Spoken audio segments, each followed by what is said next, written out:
Chicken দিয়ে বেশ অনেকগুলো রেসিপি তোমাদের সাথে শেয়ার করেছি। আজকে তোমাদের সাথে শেয়ার করলাম মোগলাই চিকেন মশলা। ঘরে থাকা কিছু উপকরণ দিয়ে খুব তাড়াতাড়ি এটা হয়ে যায়, আর খেতেও কিন্তু দারুণ লাগে। স্বাদটা কিন্তু বেশ অন্যরকম লাগে। এটা তোমরা রুটি, পরোটা, নান, ফ্রাইড রাইস, পোলাও সব কিছুর সাথে খেতে পারবে। রেসিপিটা ভালো লাগলে প্লিজ আমার চ্যানেলটিকে লাইক করে দিও। তবে দেখে নাও আমি এটা কেমনভাবে তৈরি করি। মোগলাই চিকেন মশলা করার জন্যে আমি এখানে হাড় সমেত চিকেন ব্যবহার করেছি। তোমরা চাইলে বোনলেস চিকেন ব্যবহার করতে পারো। চিকেনের মধ্যে দিয়ে দিলাম হলুদ গুঁড়ো, কাশ্মীরি লঙ্কার গুঁড়ো, 2 চামচ টক দই, দিলাম 1 চামচ আদা রসুন পেস্ট। সব কিছু চিকেনের সাথে ভালো করে মাখিয়ে নিয়ে এটা 1 ঘন্টার জন্য ম্যারিনেট করে রেখে দেবো।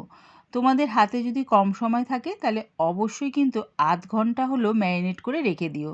ভালো করে মেখে নিয়ে চাপা দিয়ে এটা রেখে দিলাম।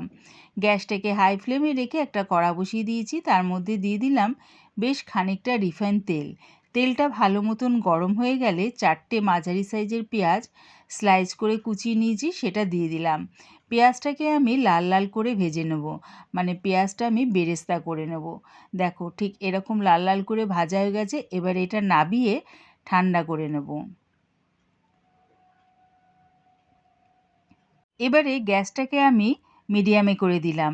পেঁয়াজ ভাজা তেলের মধ্যে ফোড়নে দিলাম 7-8টা গোটা গোলমরিচ, 4টে ছোটো এলাচ, 5-6টা লবঙ্গ, 3 টুকরো দারচিনি, হাফ চামচ গোটা জিরে আর 1 টুকরো জয়িত্রী।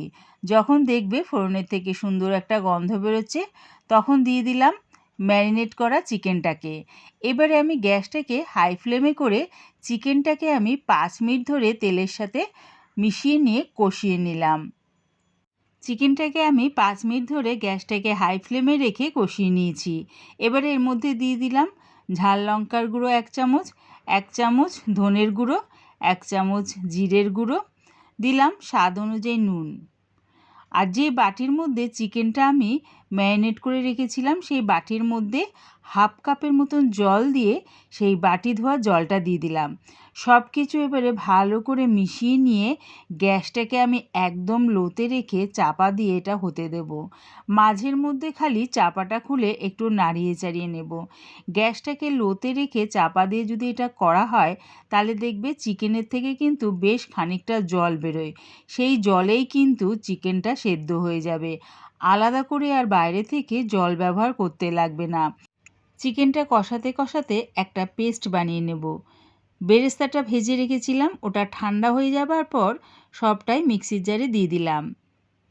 দিলাম 1 মুঠ অর্ধেক কাজু, আর দিলাম 6-7টা খোসা ছাড়ানো আমন্ড, দিলাম 1 চামচ টক দই। সামান্য একটু জল দিয়ে এটার একটা মিহি পেস্ট বানিয়ে নিলাম। দেখো পেস্টটা আমার রেডি হয়ে গেছে, আর পেস্টটা দেখেছো কতটা ক্রিমি হয়েছে বেশ। এদিকে দেখো চিকেনটা কিন্তু আমার প্রায় সেদ্ধই হয়ে এসছে। একটু নাড়িয়ে চাড়িয়ে যে পেস্টটা আমি বানিয়েছিলাম সেটা দিয়ে দিলাম। পেস্টটা দিয়ে চিকেনের সাথে ভালো করে মিশিয়ে নিলাম। এবারে এর মধ্যে দিয়ে দিলাম হাফ চামচের মতন চিনি। যেহেতু আমি এর মধ্যে টক দই ব্যবহার করেছি তাই হাফ চামচের মতন চিনি দিয়ে দিলাম। চিনিটা দিয়ে চিকেনের সাথে ভালো করে মিশিয়ে নিয়ে গ্যাসটাকে লোতে রেখে চাপা দিয়ে এটা আরেকটু হতে দিলাম। প্রায় 5 মিনিট পর চাপাটা খুলে এর মধ্যে দিয়ে দিলাম বেশ খানিকটা ধনেপাতা কুচি আর 3টে কাঁচা লঙ্কা 2 টুকরো করে দিয়ে দিলাম। সব কিছু চিকেনের সাথে ভালো করে মিশিয়ে নিলাম। একবার এভাবে মোগলাই চিকেন মশলা বাড়িতে বানিয়ে খেয়ে দেখো, দারুণ খেতে হয়। স্বাদটা কিন্তু বেশ অন্যরকম লাগে। রেডি হয়ে গেছে আমার দারুণ স্বাদের মোগলাই চিকেন মশলা। এবার এটা নামিয়ে নিলাম। আমার এই পুরো ভিডিওটা দেখার জন্যে প্রিয়া ইপসা কিচেনের থেকে তোমাদের সবাইকে অনেক ভালোবাসা রইল। মোগলাই চিকেন মশলা রেসিপিটা ভালো লাগলে প্লিজ আমার চ্যানেলটিকে সাবস্ক্রাইব করে দিও।